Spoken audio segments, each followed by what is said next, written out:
कहानी शुरू होती है एरन राल्स्टन से, जो एक एडवेंचरस माउंटेन क्लाइंबर है। उसे अकेले पहाड़ों में घूमना और खतरों से खेलना बहुत पसंद है। एक वीकेंड पर वो यूटा के कैनियनलैंड्स नेशनल पार्क जाता है।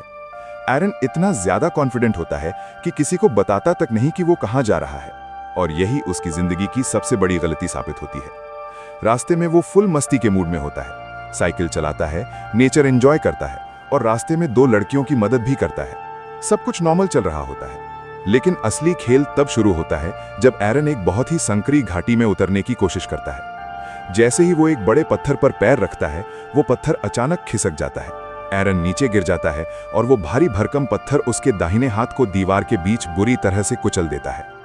एरन बुरी तरह फंस चुका होता है, न आगे जा सकता है न पीछे।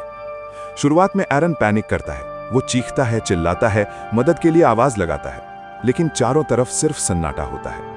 तब उसे एहसास होता है कि चिल्लाने से सिर्फ उसकी एनर्जी और पानी दोनों खत्म होंगे।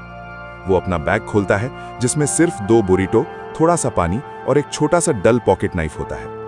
पूरा दिन वो पत्थर को हटाने की कोशिश करता है, कभी खींचता है, कभी काटने की कोशिश करता है, लेकिन पत्थर अपनी जगह से हिलता तक नहीं। रात होते ही वहां की ठंड उसकी हड्डियां जमाने लगती है। नींद में गिर न जाए इसलिए वो खुद को रस्सी से बांध लेता है।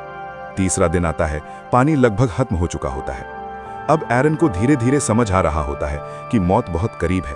वो अपना कैमरा निकालता है और अपने घर वालों के लिए एक आखिरी वीडियो मैसेज रिकॉर्ड करता है, जिसमें वो अलविदा कहता है। भूख और प्यास की वजह से उसे हेल्यूसिनेशंस होने लगती हैं। कभी उसे बारिश दिखती है, कभी लगता है जैसे वो बच गया हो, लेकिन हकीकत यही होती है कि वो अब भी उसी नल्क जैसी घाटी में फंसा होता है।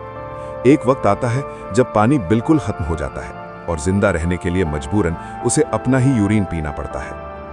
5वें दिन एरन की हालत और भी खराब हो जाती है। वो पत्थर पर अपनी मौत की तारीख तक लिख देता है, लेकिन अगले दिन सुबह उसे एक विजन दिखता है, एक छोटा बच्चा जो उसका होने वाला बेटा होता है। ये विजन एरन के अंदर एक नई ताकत भर देता है। तब उसे समझ आ जाता है कि अगर उसे जिंदा रहना है तो उसे अपना हाथ वहीं छोड़ना होगा। पॉकेट नाइफ से हड्डी काटना नामुमकिन होता है, इसलिए वो एक ऐसा फैसला लेता है जो सुनना भी डरावना है। वो अपने हाथ की हड्डियां खुद तोड़ देता है। उसके बाद उसी ब्लंट नाइफ से वो धीरे धीरे अपनी चमड़ी और मसल्स को काटकर खुद को आजाद करता है। दर्द इतना ज्यादा होता है कि कोई भी इंसान पागल हो जाए, लेकिन एरन हार नहीं मानता। 127 घंटों के बाद एरन आखिरकार आजाद होता है, लेकिन मुश्किल अभी खत्म नहीं हुई होती। वो एक हाथ से 65 फीट ऊंची दीवार नीचे उतरता है, फिर मीलों तक चलता है।